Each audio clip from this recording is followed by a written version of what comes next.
Turabasuhuje mwese. Turi ku munsi wa 79 w'umwaka. Turakomeza dusoma igitabo cyacu cyo kubara. Tugeze ku bice 20. Umurongo wa mbere hari umutwe w'amagambo uvuga ngo Mose na Aroni bakora icyaha gituma Uwiteka yanga ko bajya i Kanani. Iteraniro ry'Abisirayeli ryose rigera mu butayu bwa Zini mu kwezi kwa mbere. Ubwo bwoko buguma i Kadeshi, Miriyamu agwayo barahamuhamba. Iteraniro ribura amazi, bateranira kugomera Mose na Aroni. Abantu batonganya Mose baramubwira bati, yaba twarapfuye ubwo bene wacu bapfiraga imbere y'Uwiteka, kandi mwazaniye iki iteraniro ry'Uwiteka muri ubu butayu ngo dupfiremo n'amatungo yacu? Mwadukuriye iki muri Egiputa mukatuzana aha hantu habi, habibwa, si ahantu hamera imitini cyangwa imizabibu cyangwa amakomamanga cyangwa ntihagira amazi yo kunywa? Mose na Aroni bava imbere y'iteraniro bajya imbere y'ihema ry'ibonaniro, bikubita hasi bubamye, ubwiza bw'Uwiteka burababonekera.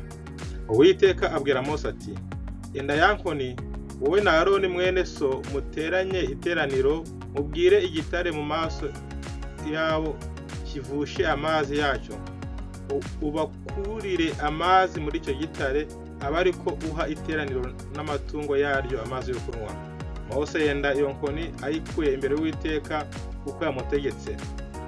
Mose na Aroni bateraniriza iteraniro imbere y'icyo gitare. Mose arababwira ati, nimwumve mwabagome mwe, muri iki gitare twabakuriramo amazi. Mose amanika ukuboko akubita icyo gitare, inkoni y'ikabiri kivusha amazi menshi, iteraniro riranywa, yuhira n'amatungo yaryo. Uwiteka abwira Mose na Aroni ati, kuko mutanyizeye ngo mwerekanire kwera kwanjye mu maso y'Abisirayeli, ntimuzajyana iri teraniro mu gihugu mbahaye. Ayo niyo mazi y'Imeriba, kuko Abisirayeli batonganije Uwiteka akerekanira muri bo kwera. Ku murongo wa 14 hari umutwe w'amagambo uvuga ngo Adenomu banga ko Abisirayeli banyura mu gihugu cyabo. Mose ari Kadeshi atuma intumwa ku mwami wa Edomu ati, Isirayeli mwene so arakubwira ati, uzi imiruho twabonye yose? Basogokuruza baramutse bajya muri Egiputa, tumarayo igihe kirekire. Abanyegiputa batugirira nabi, bayigirira n'abasogokuruza. Tutakiye Uwiteka yumva ijwi ryacu, atuma marayika adukura mu Egiputa. Dore none turi Kadeshi, umudugudu wo ku rugabano rwawe. Reka tunyure mu gihugu cyawe, ntituzagira umurima cyangwa uruzabibu tunyuramo, kandi ntituzanywa amazi yo mu mariba yawe, ahubwo tuzaca mu nzira y'umwami, twe gutambikira iburyo cyangwa ibumoso, tugeze aho tuzarangiriza igihugu cyawe. Umwami wa Edomu aramusubiza ati, ntuzanyura mu gihugu cyanjye, ntagusanganiza inkota. Abisirayeli baramubwira bati, tuzaca mu nzira nini, kandi twebwe n'amatungo yacu nitunywa amazi yawe, tuzakwishyura icyo uzacira.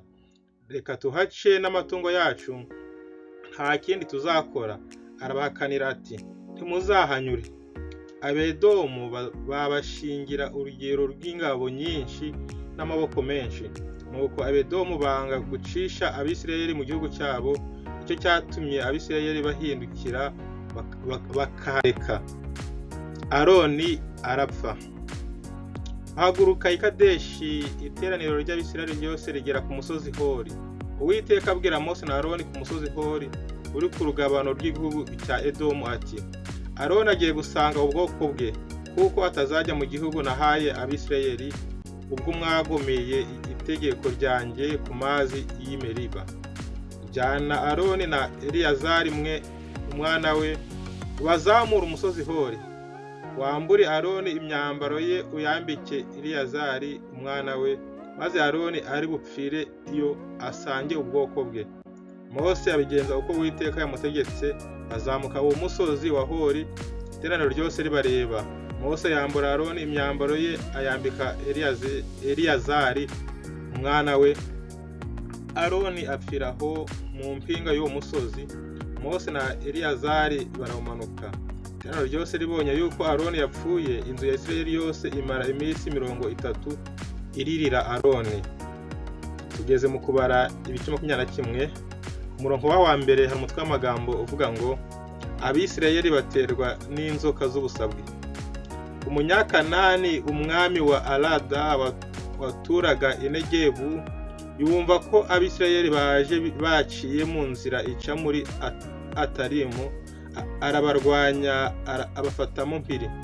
Abisirayeli bahiga Uwiteka muhigo bati, nutubo agiza iri shyanga tuzasenya rwose imidugudu yabo tuyirimbure. Uwiteka yumvira Abisirayeli abagabiza abo banyakanani, barabarimbura rwose n'imidugudu yabo barayisenya. Aho hantu bahita Horuma. Bahaguruka ku musozi wa Hori baca mu nzira ijya ku nyanja itukura ngo bakiriye igihugu cya Edomu. Imitima y'abantu icogozwa cyane n'urwo rugendo. Abantu bavuga Imana na Mose nabi bati, mwadukuriye iki muri Egiputa mukatuzana gupfira mu butayu, ko ari nta mitsima tuhabonye, akaba ari nta mazi, kandi tubihiwe n'iyi mitsima mibi. Uwiteka yohereza mu bantu inzoka z'ubusabwe butwika zirabarya, abantu benshi bo mu Bisirayeli barapfa.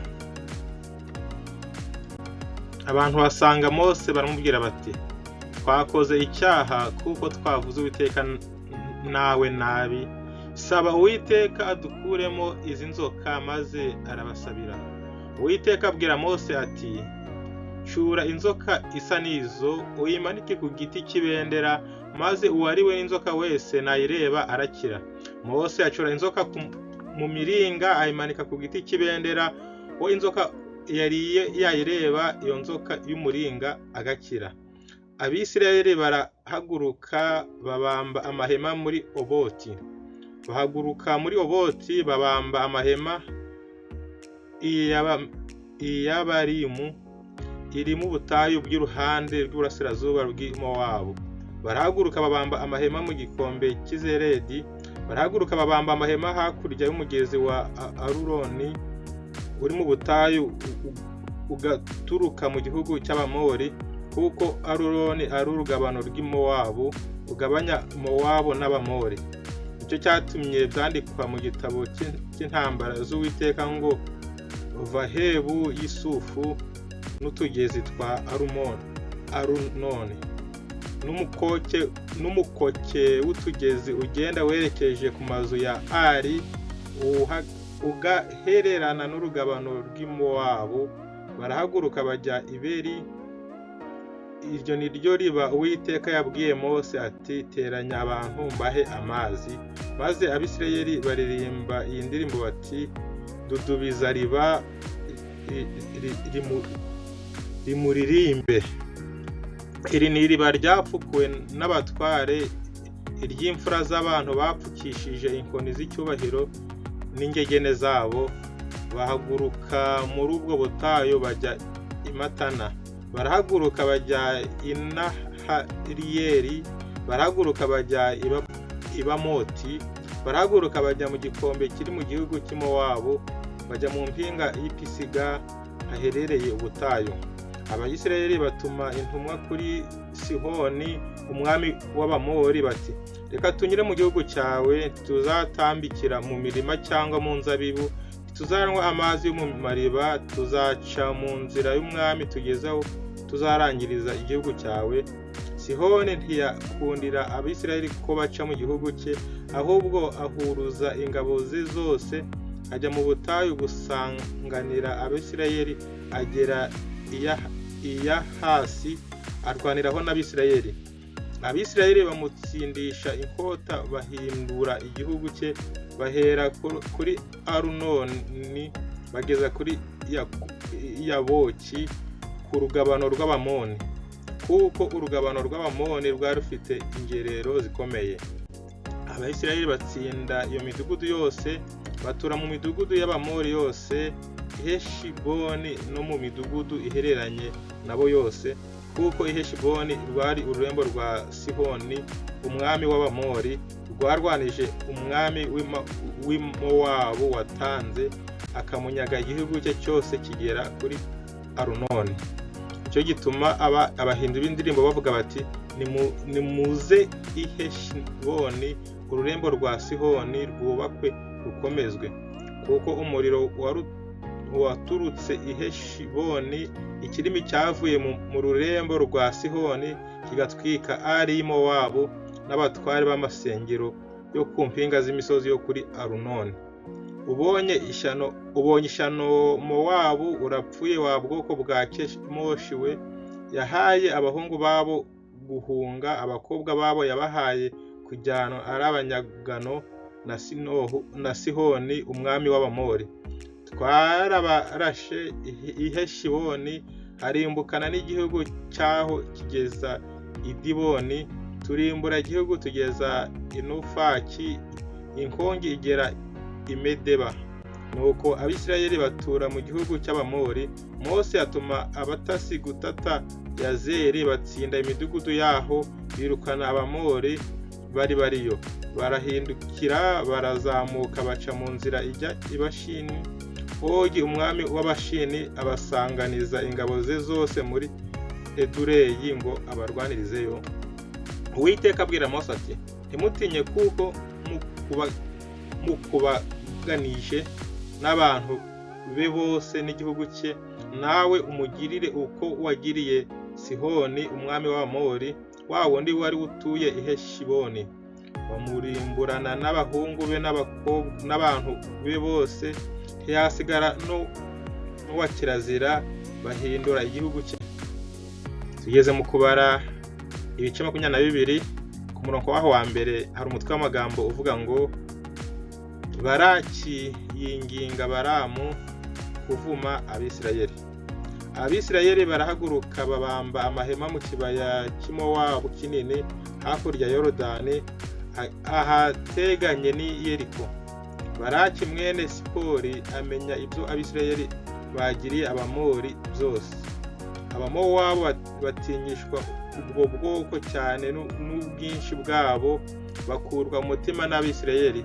Abamowabu babwira abakuru b'Imidiyani bati, none uyu mutwe uzarigata abatugose bose nk'uko inka ikunuza ubwatsi bwo mu rwuri. Baraki mwene Sipori niwe wari ku ngoma i Mowabu muri icyo gihe. Atuma intumwa kuri Baramu mwene Bewori Fetori, iri ku ruzi Ufurate mu gihugu cy'ubwoko bwe, kumuhagararira ati, dore hariho abantu bavuye mu Egiputa, bajigamije igihugu cyose, barantegereje. Nuko ndakwinginze ngwino umvumire abo bantu, kuko bandusha amaboko, ahari nzabanesha, tubatsinde mbirukane mu gihugu, kuko nzi yuko uwo uhesha umugisha uwuhabwa, uwuvuma nawe uwuvuma akaba ikivume. Mwakoze kubana natwe, tuzasubire ku munsi w'ejo. Uwiteka abagirire neza cyane.